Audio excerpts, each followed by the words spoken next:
Hello, podcast listeners and anime fans. This is Torin, And this is Andrew.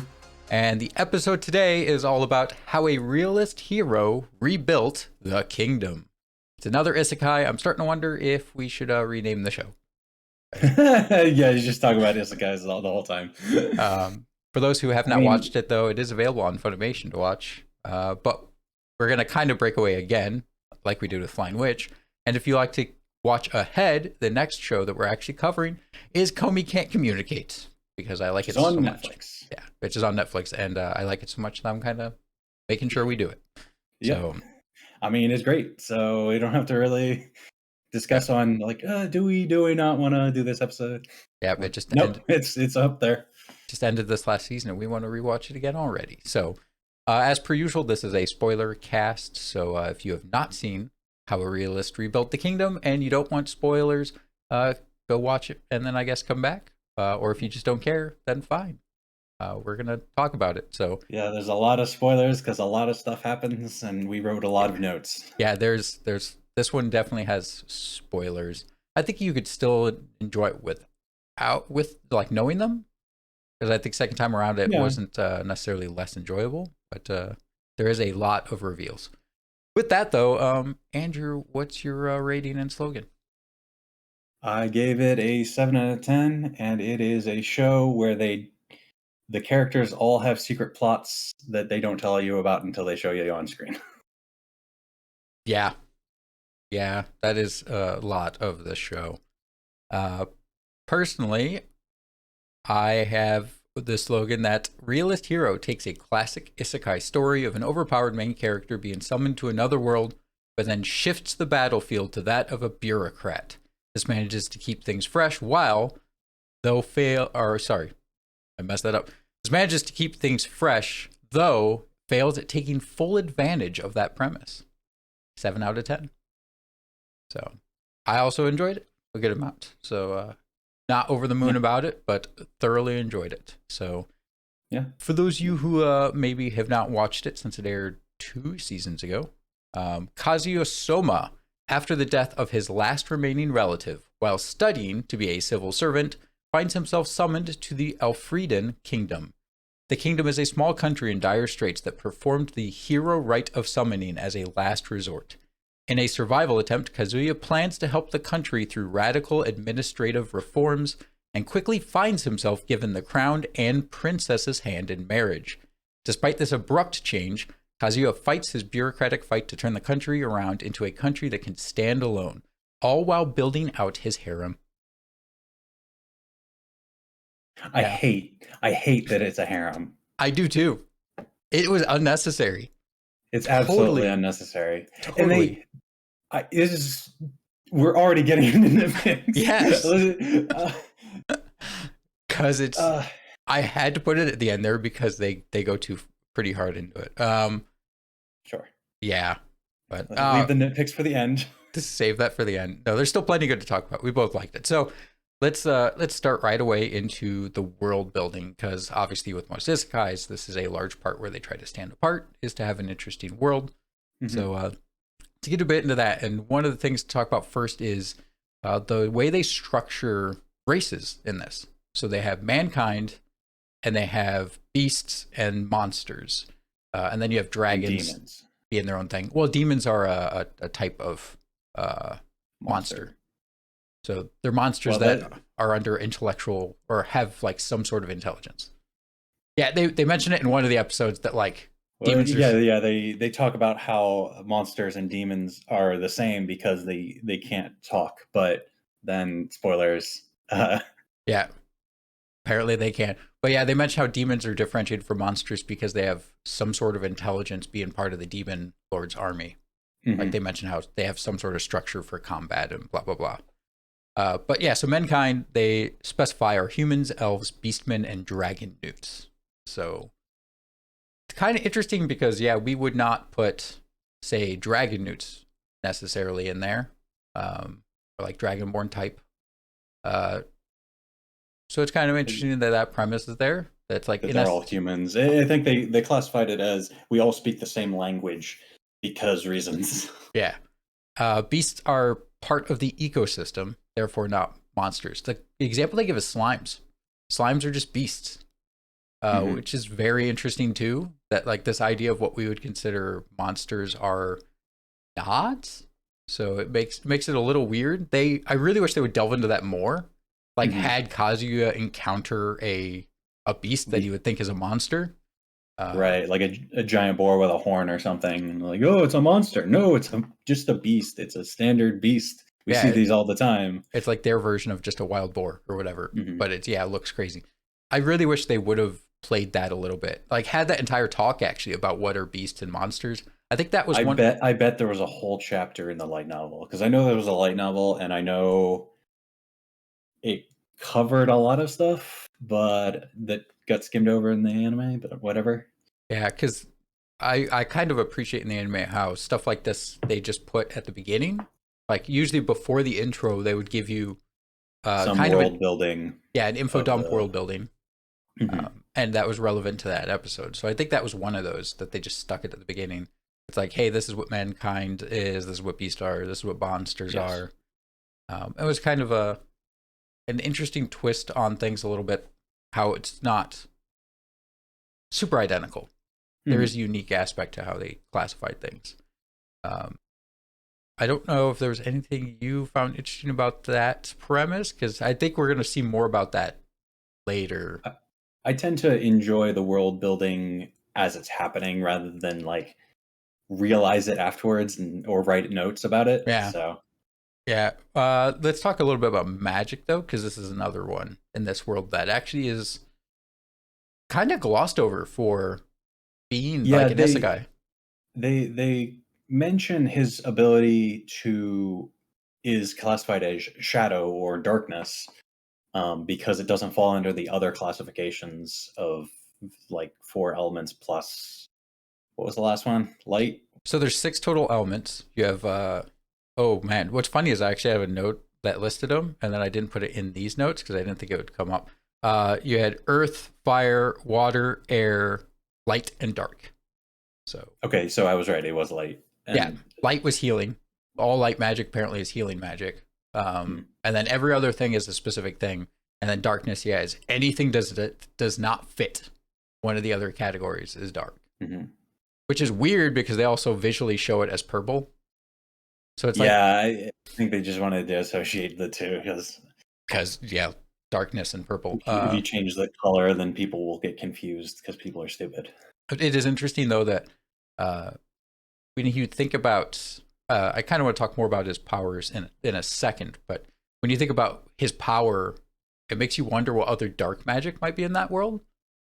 Because it's a see some other examples of dark magic. We don't even really see that many examples of any magics, really. Yeah, they get told about them, but it really does take a backseat. Like we just see in some of the combat scenes and stuff, like just people shooting elements in essence. We pretty much, I don't think, see magic at all outside of combat. I think that's the only time. No, they talk about it. Nobody uses it particularly well. Yeah, they talk about like earth magic being used to help build the roads and stuff, but I don't think we ever actually see it being done. No. Yeah. So it is very weird that we're in a fantasy world and magic really does take a backseat. But it is cool how they also show how in a magic world, technology would not be how the way we expect. And I did appreciate that.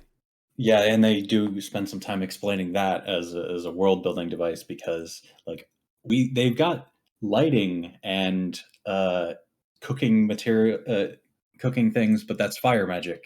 And they have ships made of iron, but they're towed by dragons instead of any kind of propulsion system.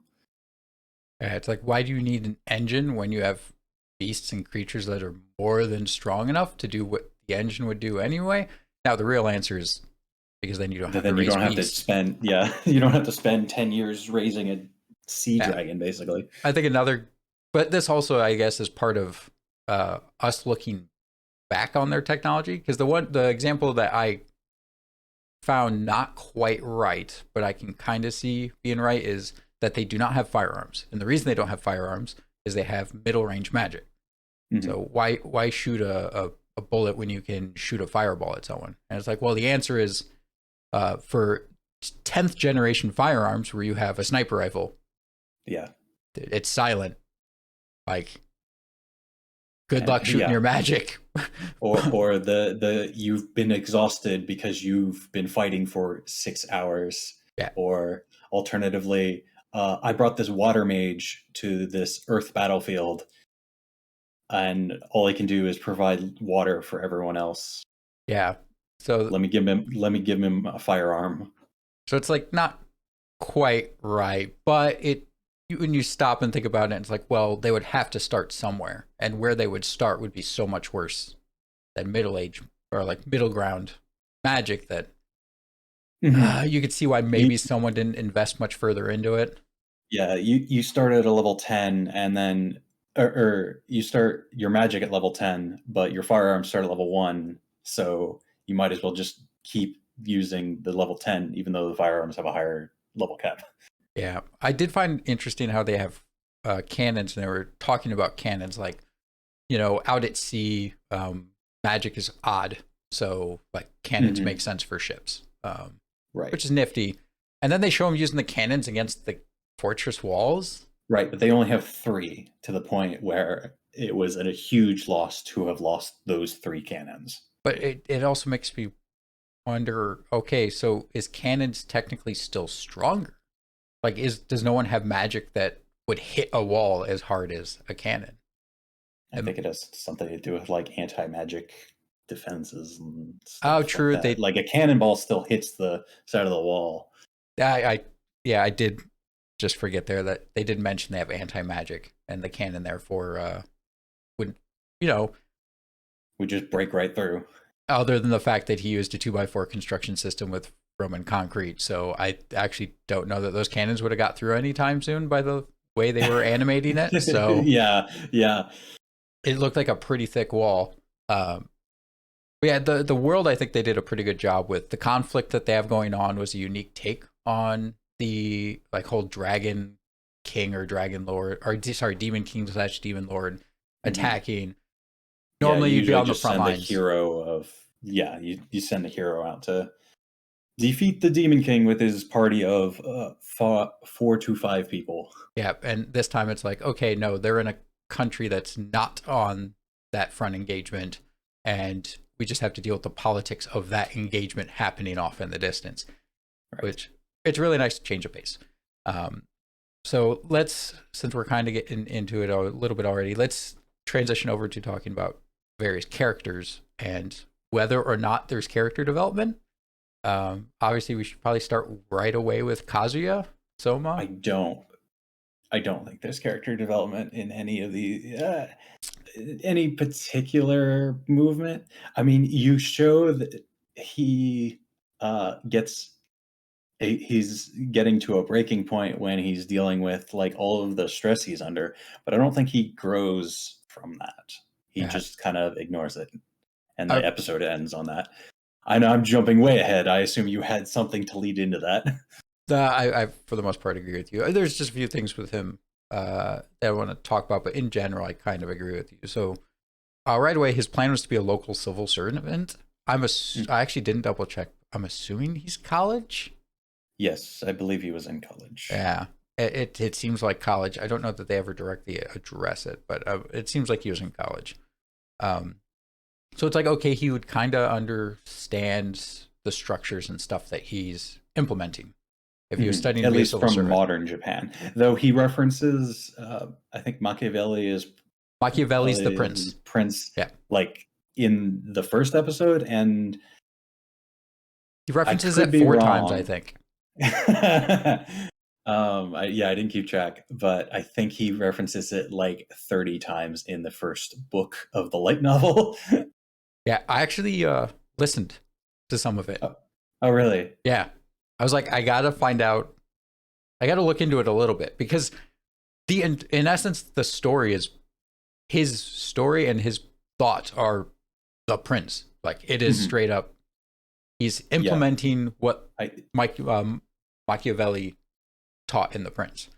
And I was like, okay, I want to hear some of this. And yeah, it's straight up pretty much follows that rule. The idea that, okay, if you're so in essence, for those of you who don't know, Machiavelli's story, I believe, is from the 1600s. It was a dude who wrote a book all about how to run a principality. So if you're a prince, how to run your country type thing.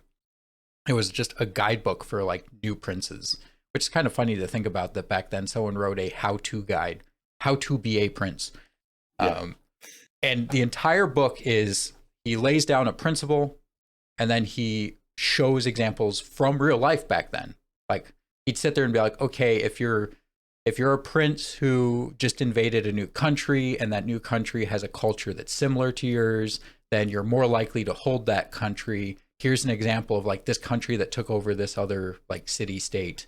And like why it was easy for them to hold it was because their citizens could interact easily. Like they had the similar culture, similar religion. It's like, okay, well, if you invade a country or city state and you don't have a similar culture or similar language, it is very hard for you to control it. Therefore, it is better that you as the prince reside in that said city state because it's going to be easier for you to control it as you like try to assimilate. And it was just a giant story about how do you control it? And it makes sense because Kazuya actually, if you notice, follows a lot of these principles. It's like, okay, when they took over Amadonia, he's sitting in Van, like helping to set it up and managing his country remotely while dealing with the occupied country there, because they would definitely rebel or something. They're basically a war state all the time. Yeah, they are a country based on war, and that's where you see those principles come through of like, okay, he gets in there, and what's the first thing he does is he tries to put the domestic affairs and the people first. It's like, okay, lower taxes. That was another thing he mentions about taxes when taking over city states and stuff. So like he lowers taxes, ups the distribution, and then gives them like the freedom that they didn't have before. He's like, lets them express themselves. So he tries to make the people happy. And they even mention like, I think Aurora mentions it. It's like, no one's going to take this from him. Like he gave these people their freedom. No one can take this country from him. Even if they do, the people will just rise up and they'll want him back. Right. Yeah. He in an easy way to show it, he's basically gained control of the country entirely. Yeah.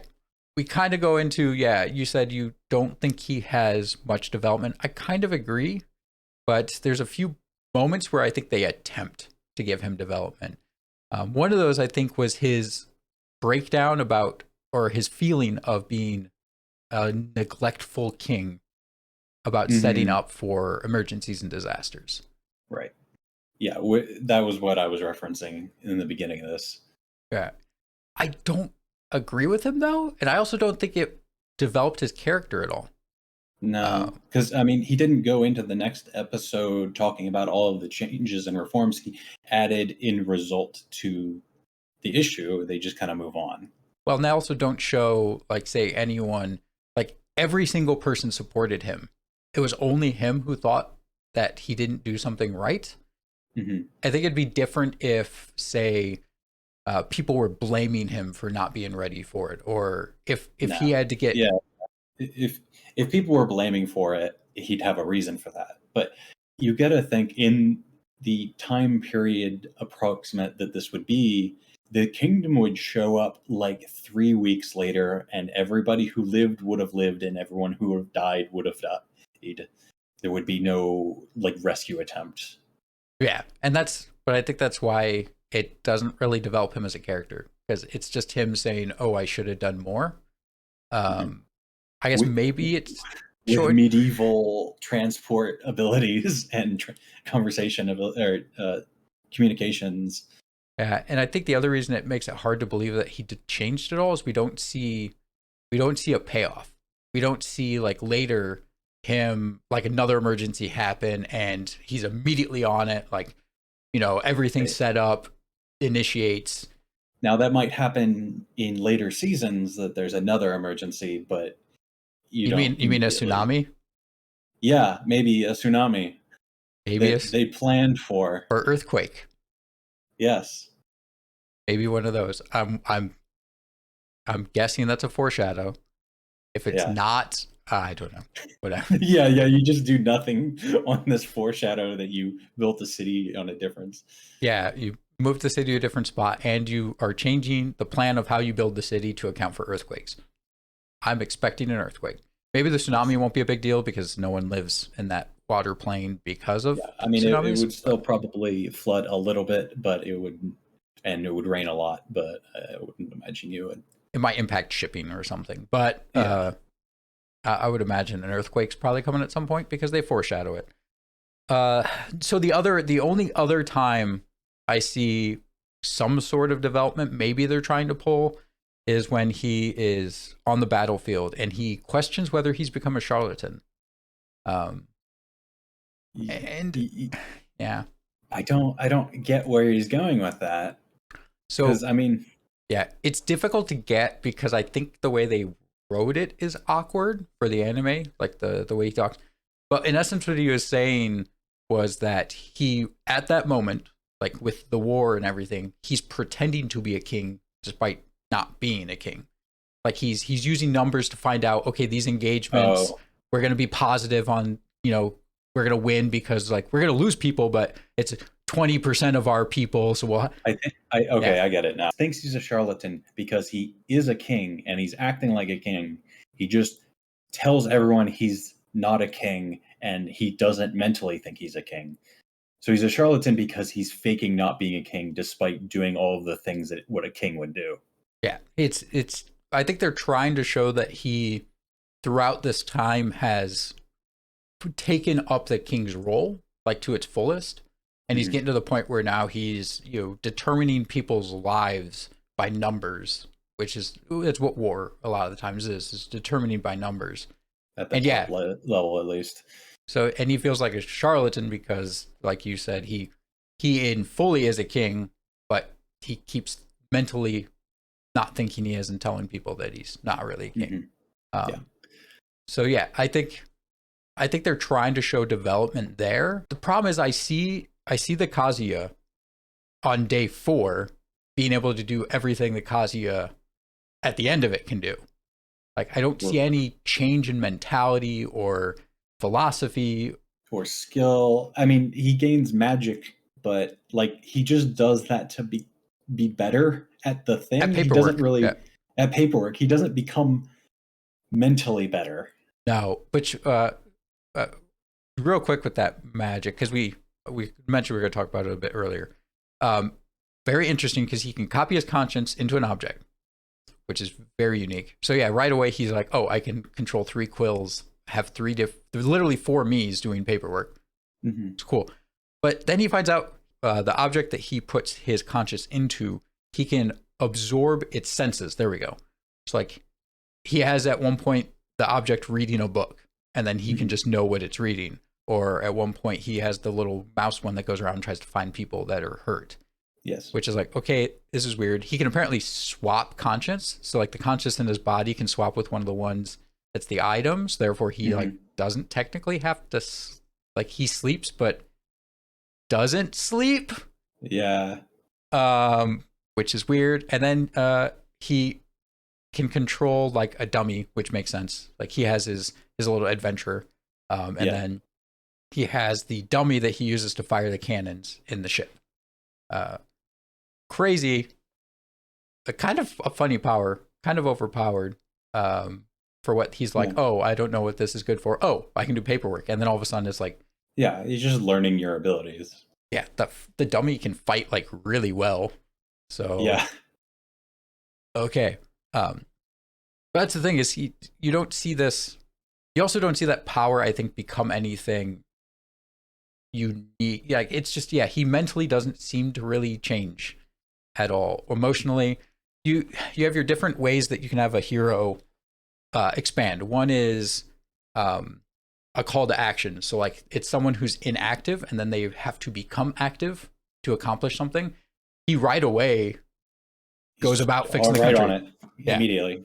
And you see him being a bookworm and stuff outside of this world. So like he's already someone who is active at doing things for the most part. Yeah. So it's not like Jobless where he was locked in his room. He was like actively becoming a productive member of society. Yeah. So he doesn't need to become active. He doesn't need to gain any sort of power or grow stronger in any way, like physically or mentally for the most part. he stays kind of as is. Um, like, there's really no thing for him to get better at, and the whole uh, premise is the whole family thing, but it's not that he was Yeah, opposed to a family before. right. No, he just he was working on his career, and then he was going to find a family, like a good Japanese man. Yeah, and he just Now got he's just going to both. start. Yeah, now he's going to start a family in this world. And yeah, I don't see him develop. And I think the part that also bugs me is, um, he doesn't necessarily have to develop. Your main character doesn't necessarily have to develop. You can develop through side characters, Mhm. and have the main character be an anchor.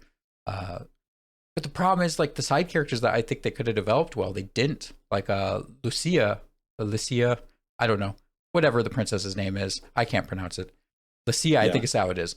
I Lucia, would have whatever. Sure. loved for them to develop her, because I think that could have been really interesting, even if they didn't develop him, because he teaches her all this stuff about like how to be a better ruler. Like Hmm. almost right away, he's like, "Hey, this is why you guys have a food crisis. This is how you solve this or that," and he teaches all this stuff. Um, but But they the never, show isn't focused around her, so she just learns these things and then does nothing with them. yeah, they should Well, approximately. they should have shown her use that information. I think that would have been a great way to Hmm. develop her, at least get some development where at some point she solves an issue that either he couldn't or that he wasn't there for. Like, you see her use that knowledge that he instilled to resolve an issue without him. I think that The would have only been really nice. development we get from her is, oh, I actually like him now, as opposed to when I When did she rushed not? in. When did she not? That's the annoying part. Episode Yeah, 2. Episode episode two, 2. she's like totally cool with him. At Episode least 2, she asks if he had a girlfriend. that's true. It's like, come on. There. She was just upset that she got uh, uh, engaged against her will while she wasn't there, and then she met the guy, and he's like, "All right." I She's like, "Okay, he's all right." I don't even know if she was upset about that. It seemed more like she was like, oh, he took over the country. Like, she thought Yeah, that that, was the bigger problem. yeah, it's like, oh no, what about my parents? Like, did he Yeah, ruin them or something? No. Oh, yeah. oh wait, this was by their own will. Okay. And then the dad and mom are like, hey, you don't have to I hate marry him. those two. I hate the king and queen. The Yeah, king is so useless. he is. Well, And I know they mentioned that the queen was the actual power behind the throne, but like you because don't see her. I wish they would have shown us that. Like, the only thing you get from her is she has that all-knowing stare. The like, I'm Yeah, powerful, I'm in control and stare. yeah, and the smirk. Yeah, and that's it. Like, you don't get anything else from her. They should have delved a bit into that. Like, had her um like feel out Kazuya or something. Like, had her ask some questions or kind Hmm. of feel him out and get an idea. But no, it's just she observes while staring at him, and then apparently, oh, she must have been the one that approved it because she's the one in control. Yeah. But yeah, both the parents were like, "Hey, yo, you don't have to marry him. We like said you're engaged, but if you don't want to, you don't have to." The romance and harem side was kind of annoying because, like I said, Oh yeah. episode 2, you knew she already liked him, Hmm. and the entire rest of the show is just her being jealous of like all the other girls that show up. Yeah. That's kind of frustrating. What do you think though about her cutting her hair off to show resolve? I don't like that trope. I hate the cutting hair off to show resolve trope. It's so I dumb. think, I think it yeah, has something. I think it's some historical Japanese drama thing where like you cut your um top knot. Yeah, top knot off to show resolve, but it's always women cutting their long hair off to show resolve in anime.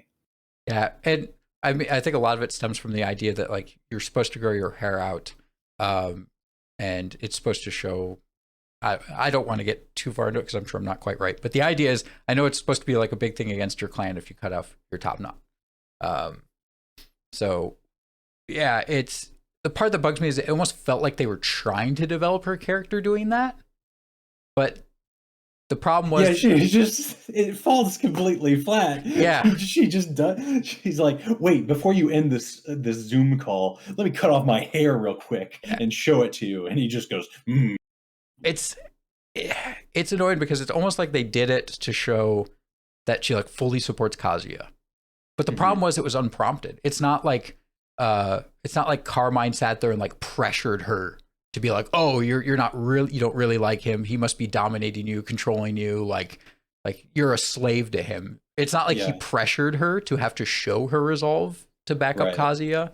And they kind of showed it with her being like, well, if it was between him or my father, I would pick him. But they didn't create a suspense that would then like release, like a tension for that to release, to show her resolve. And yeah, it was just, hey, out of nowhere, let me show you that I really like Kazuya. Cut my hair off. Carmine just goes, it doesn't okay. matter at all because spoilers, Carmine was on their side the whole time. Yeah.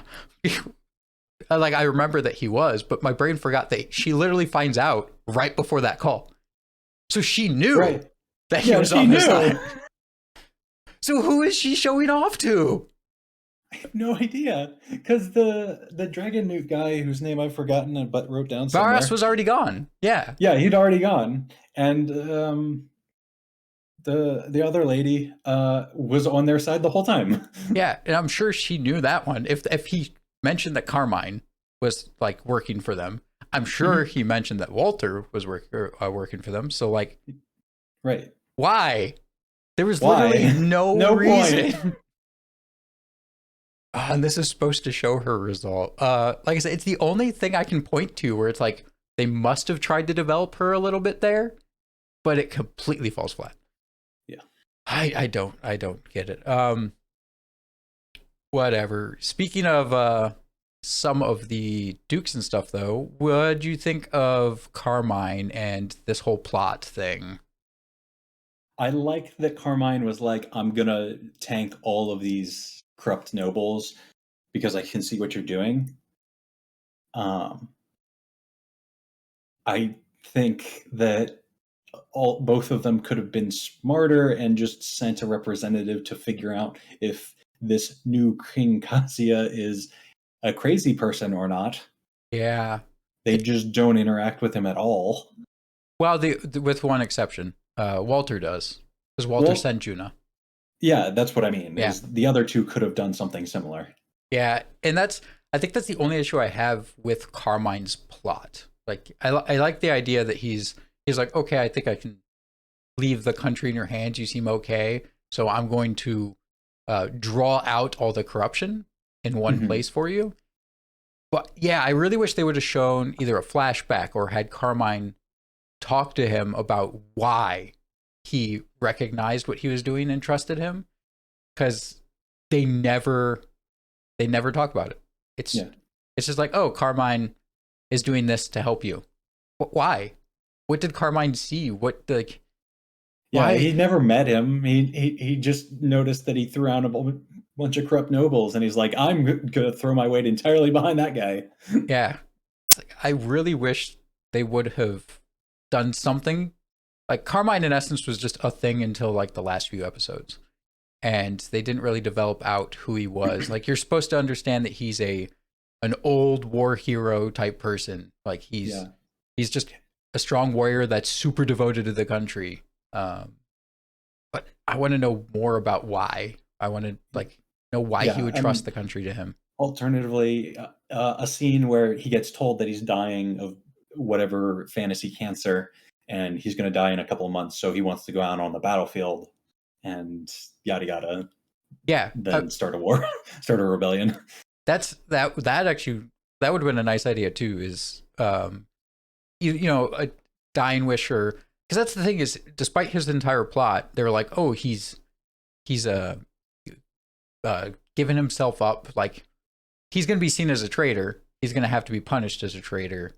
Right. And yeah, giving him some reason why he'd be willing to go that far would have been really nice. They're trying to make the idea that he's old at this point anyway, so he gets to have like one last battle. And yeah, except he's like super ripped and doesn't look old at all. Yeah, they just keep calling him old, and it's like, it'd been nice to show that, like either show his age, maybe having him like trip up or something, like not seeming super strong, or Mhm. yeah, maybe some sort of disease Or where just he's he has a full head of lion hair that's the like normal color. If you made him gray, yeah, lots of grays, or thin out the mane, have the mane like thinning to show him maybe yeah, being if sick or he's like something. balding. Well, like maybe being sick type thing. Mhm. That's the thing is it made very little sense because they didn't try any effort to show why he'd be willing to go so far as to be a traitor to the country to help the country, Mhm. um, and why he would go so far to trust Kazuya. It was really annoying. I do got to admit, I did think Vargas, sorry. I do think Vargas was actually pretty much just enough. Like, young ignorance was his thing, so they didn't have to show us much about Right. him. And he was not so prideful to turn his whole city. It was basically him and his honor guard of 100. Yeah, which I thought was nice. Like they showed one that he realized, oh, I made a mistake. Like, and even knew going into it that he might be making a mistake. So yeah, he didn't use the entire country. And then the Yeah, fact he's in front of Kazuya in essence saying like, yo, I messed up, but I have I'm my committed honor. now. Yeah, I committed now, so I'm gonna have to fight you, which was nice to show. Like I said, they didn't have to get much into him because it was obvious that he was just young ignorance. Like he was a leader who was still in his young years and not entirely intelligent, and puts his pride or tries to stick to his guns when your guns aren't necessarily right when you're young. Um, I thought it worked pretty well. I do wish we had more engagement with him, but it Mhm. was like maybe half an episode of like, Yeah. hey, I showed up with my Yeah, giant back. ship, and Yeah, and then we talked a bit, and then that's about it. so back to Kazuya a little bit, because now that we're talking about the Dukes, what are your thoughts about the slave collars? I think it His was a plot device. I don't think it matters. Well, but he mentions the point of, well, it goes back to the prince, where it's the idea of a country has the tool of cruelties, but it needs to be careful about how it uses the tool of cruelties. And I guess Oh, okay. his This is cruelties, where I guess, you're is the slave collars. okay. I think that's what they were like, oof, this is getting bad. Like the idea of us putting slave collars on people, because it straight up kills them if they go against you. Uh, so, what are your thoughts on the cruelties, him using the slave collars?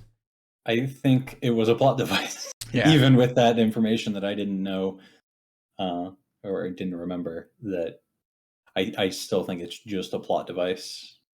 I I don't mind the idea, and I think it's an okay I th- plot device. I think it was an intro for it to matter later. Honestly, That's what I'm hoping, because they don't touch on it at all. Like it's like, oh no, slave collar, that's bad, but they don't. You don't see it being bad. They don't talk about. I mean, they make you assume, oh, since it can kill the person, it's bad.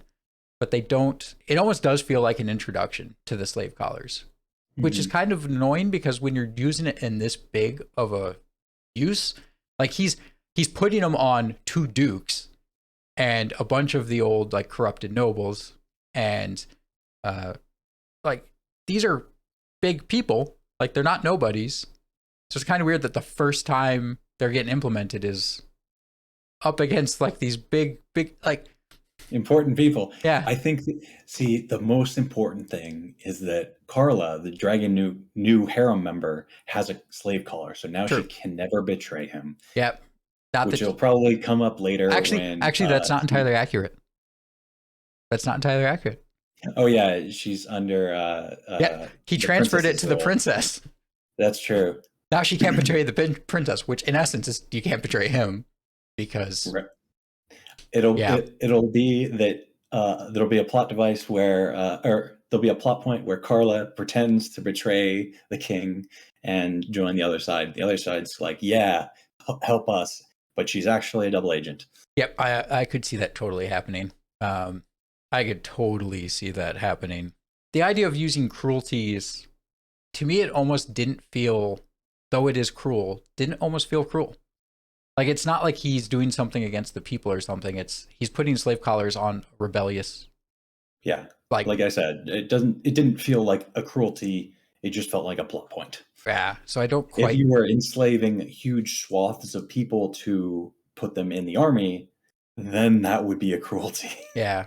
And maybe that's, I guess they're kind of pointing that out though, where cruelties when used, if you're a In country that excess. loves you and you're using cruelties in a way that is just quote unquote justifiable by the people, then it's not a big deal. If you use it in a Mhm. way that's not, then you get rebellions. Mhm.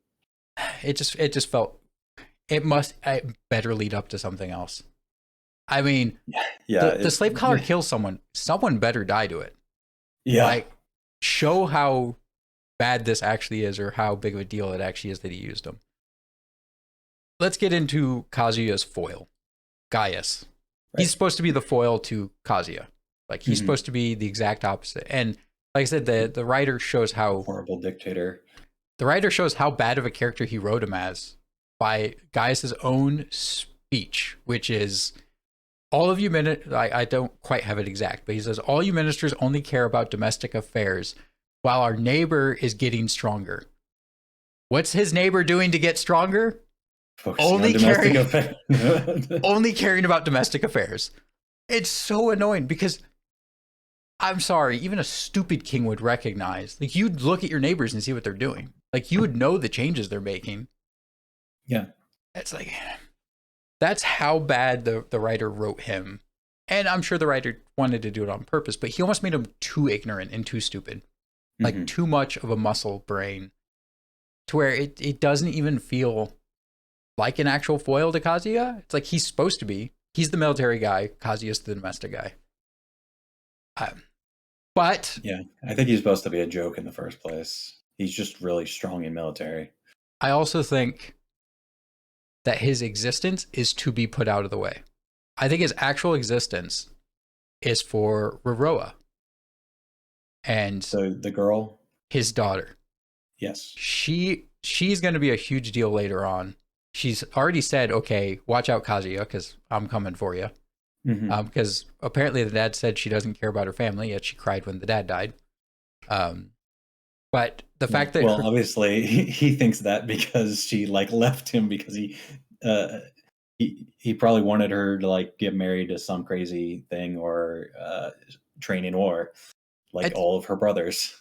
it's hard to say because she almost seems young enough that maybe she wasn't able to fulfill her role yet. But yeah, she straight up goes up to, I think it's one of her other brothers, that other guy. I actually don't know for sure what he The is. minister of finance who got kicked out. I don't Yeah, think which he's what I think he's one of the sons. I don't know. he Whoever might that be. guy I'm is. not sure. Because she walks up to him and is like, "Hey, yo, we're leaving," because they just declared war, and Yeah. like, screw this, we're out. But yeah, so she straight up shows intelligence. She recognizes everything Kazuya is doing, actually compliments him, not to his face, but compliments him on everything he's doing. She's Mhm. trying to like fight against him, merchant wise, like financially, and then she recognizes right away when they go to march on the Empire, or not the Empire, but uh, when they go to march on Kazuya, she's like, "Yo, as if Amadonia's strength wasn't meager enough, they want to pare it down even more." It's like she even recognizes like we're not strong enough to get into a war. We're barely able to defend ourselves as is, Right. and you guys are like trying to march off and do something. Like, so I think his existence partly as a foil to show like the opposite of what Kazuya is, but then it's to set up Roroa. I think is the big one. Um, but okay, let's jump quickly into. Uh, we've already talked a decent amount about plot, but let's talk the overarching thing because we've talked about little points. So the overarching plot, what do you think it is? Because all I can figure out is family.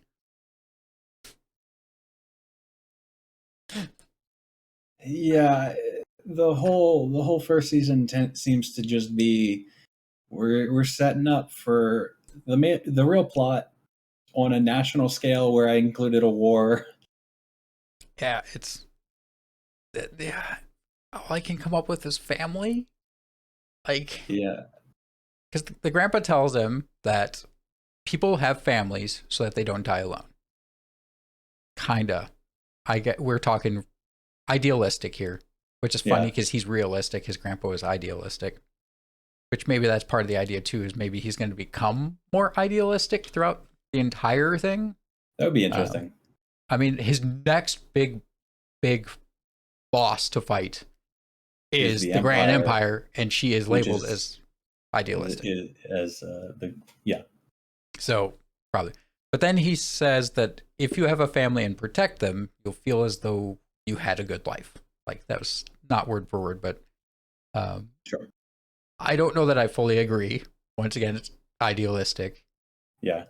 But that's the only thing I can come up with what the main plot point is to it. It's like he grows Yeah. his family. Yeah. Yeah. Yeah, I don't know. there's not a lot of movement in that.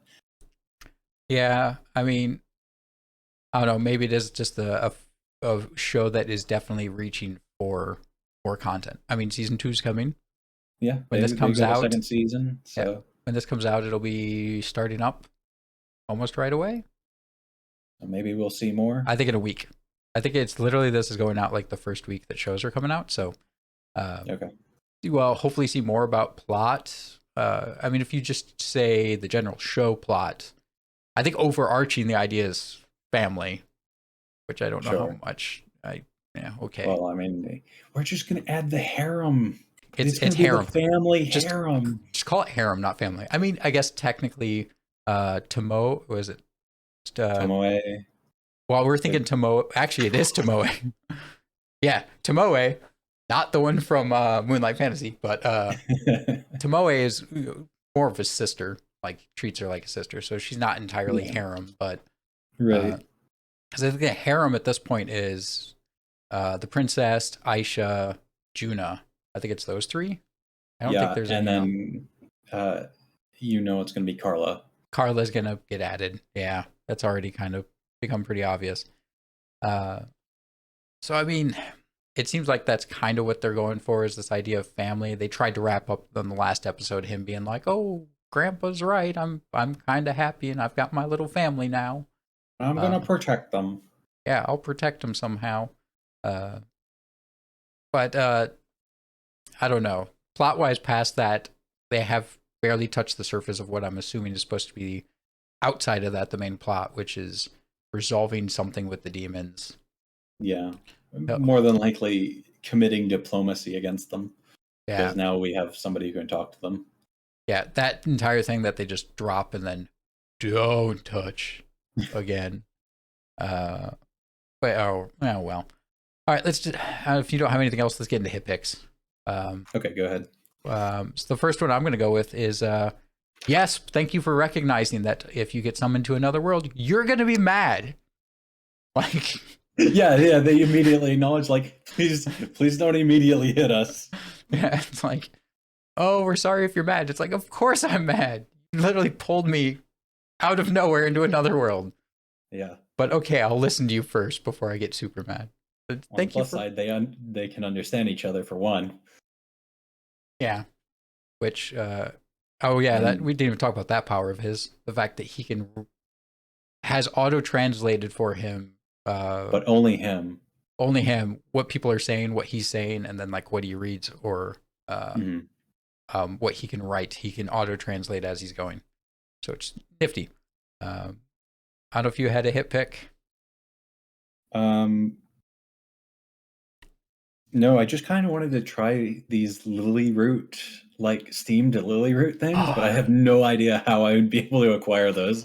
Yeah, I kind of want to try these. I actually wonder if you can get them in like an Asian market. I might have to go to the Asian market this week and see if I can find them.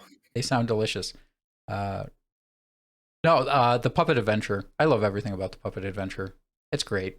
He's got a girl falling in love with him. I do appreciate the fact that he's got a girl falling in love with him. I think the Puppet Adventure looks kind of stupid though. He looks stupid, but he's just a bean. I think it's a pretty decent comic relief though. Like, sure, I do wish they I don't know. The puppet adventure is a little weird because at first I'm like, why would he create it? He says in essence he did it for fun, but he seems to have very particular plans for it at the same time. It's like, yeah, I wanted to explore the tunnels underneath the city. Well, why? I'm sure he has a plan on why. And then they mentioned then he mentions that he uses it with the things to get people to like avoid the border. It seems like he has a plan for it, but at the same time he doesn't. But it's a great comic relief. Especially with the chick. I'm waiting for the day that she finds out it's a puppet, if ever that happens. Or that she's actually, his consciousness has been possessing it, so now she's actually in love with the king. That's probably what it'll come to. It'll probably turn into an extra person in the harem. But no, I found it a great comic relief. If you don't have any more, I guess nitpicks. I have a feeling you've got a few of these. Go ahead. So, episode 3, Lorelai, the June. Yeah, Juna. Yeah. They mention that everyone in the entire world speaks the same language except the Demon Kings at some point. Yeah. So, but she's able to repeat a song immediately in a language she doesn't speak and isn't surprised that she can do that at all. Languages that don't exist, that aren't the language, is a surprise in itself. Yeah. The fact that she can repeat it perfectly is an absurd pull. Yeah. So I kind of get some of why she could sing it, because she's paying attention to the phonetics, not like the words or whatever. Sure. Which is something that she's unsurprised that A, that she can do it, and B, that it's fine. But also, the whole kingdom gets hyped up hearing her sing this song they can't understand. Yeah, I think that's part of it. They're trying to do the whole power of music thing, but it's like, okay, first off, no one's shocked that, you're listening to a language that... You're listening to gibberish. Yeah. Basically, from other people's perspective. So why, they don't... you can hear the tones, sure. I'm sure it's a pleasant song. Yeah, but without the subtitles, like, nobody can understand it. Yeah, it is a little, once again, idealistic, I guess. Mm-hmm. It is a little weird. One of my nitpicks from that section, actually, real quick, is why are there only 5 talented people? Right? You're trying to hire people for an entire country. You need lots of different talents, lots of different people, and you only have 5? Like, they could have shown, 20 or something and then just focused on the 5. Like, yeah. Only 5 people. You're serious? Like, how many other talents? We've got 20 generic men and then these 5 individual characters. What about like the master master like carpenter, your master like mason, you're like these guys who are by far the best at their craft, that you need because you're trying to build infrastructure. No, it was just these 5 people. It's like I said, all they would have had to do was show like, say, 20 people there or whatever. Yeah, in the background, and then just cut the scene. Yeah, and focus on the 5. That felt a little bit, yeah. Whatever. Poncho for his thing of ending every sentence with "hi." Yeah, it is a little annoying. I also find his lack of self-confidence getting old. Yes, just a bit. You've been acknowledged. People have shown you being successful now. You dedicated your life to this previously. You've never shown any indication of being bullied, other than the thing laughing at you. Well, but you left that one village that laughed at you. Well, and part of it also is a lot of people I know, like if you're focused so diehard on one thing like that, you have such a passion for it that your self-consciousness kind of goes away when you're talking about it. Mm-hmm. And they still make him a little, like they kind of show it a bit. Talking about the thing he's passionate about. Yeah. It's like they kind of show it a bit with the show, where like when they're actually doing the like showing ingredients or whatever, he's a little bit more straightforward, but you think, yeah, it's getting old. Make him not have that as much going forward, please. Yes. See, one of the ones I had was cool, the gemstone rune. That's a cool thing. Why does it have it? Why does it even exist? You can apparently take gemstones anywhere and transmit from anywhere. Why have this giant gemstone rune? Why? What's it matter? It's the part that bugs me. They're like, yeah, we have this gemstone rune that like he does holiday things from or whatever. Cool. They go use it, and then from then on, they just have like apparently portable ones that they can take anywhere. It's like, and the thing is, if this was like, if this showed that he made that choice, like, hey, can we do this anywhere? Wouldn't be as big a deal. But they Right. also show like people have those little things in their house, which is where it can transmit from. Yeah, you have a personal TV basically. So I would imagine that that already existed then. So Yeah. that bugged me a little bit. Like you didn't have to emphasize it so much then. Okay. I've got one that's annoying. In episode 6, they mention that the land army has 100,000 people in it. The sea army has 10,000, and the air army has 1,000. The king's army has 40,000. I didn't think They listed them directly, I don't and I remember the wrote them army down being, and checked. okay. The army I don't remember being that big. Later in episode 10, they mention that the regular army has 40,000. And Carmine's army, no, wait, Carmine's army has 40,000 and Soma's army has 10,000. Yeah, because what I thought it was that Carmine had 40. What I thought it was it was 100,000 total across everyone, and it was Carmine was 40, Kazuya was 10, like it totaled up to 100. But yeah, maybe they messed that up translation Nope, wise. they definitely changed the amount. Okay. Yeah, no, because that's what I thought was it was totaling up to that.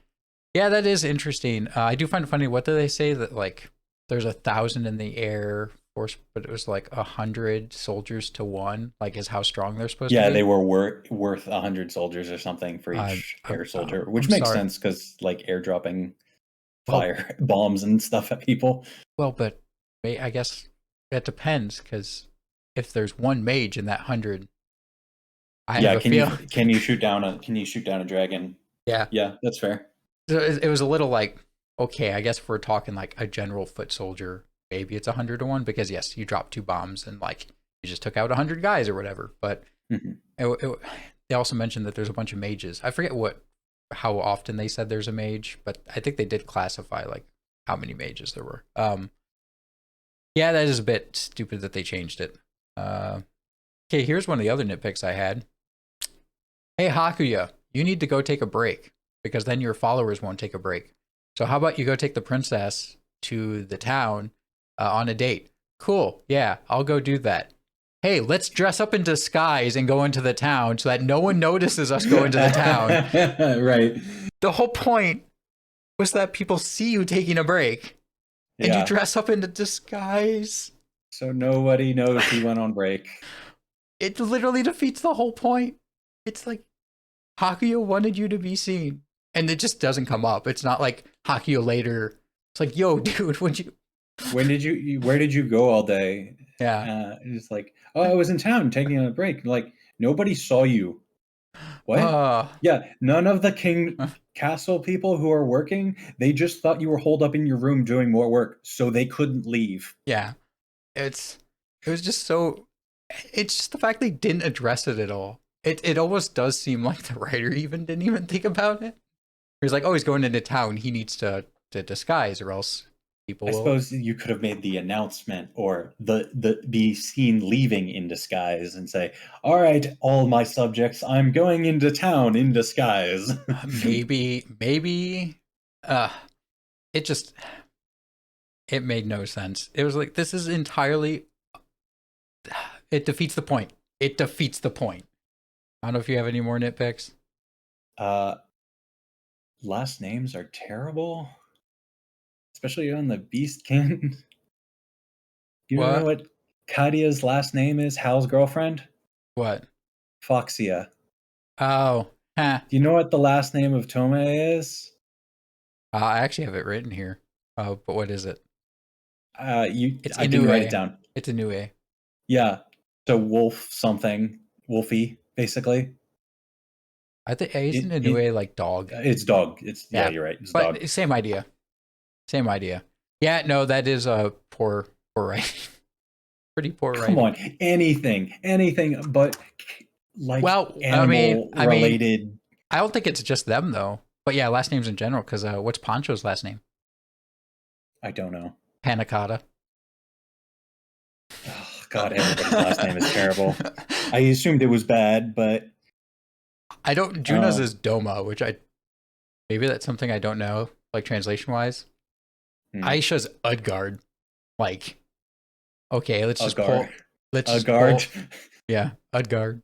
All the evil nobles they kicked out, that Carmine captured, have mustaches. Yeah, I think That's that was just something I wrote down.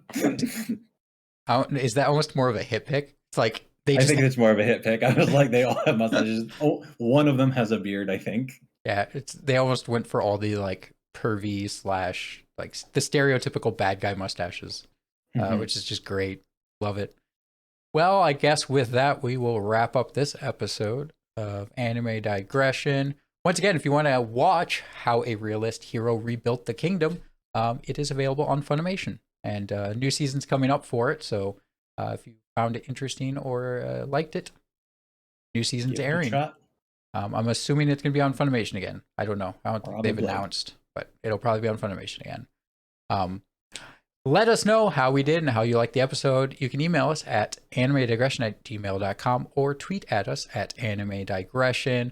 Once again, next time we are doing Komi Can't Communicate, which is available on Netflix. So watch that and let us know what other shows you would like us to cover as the new season approaches.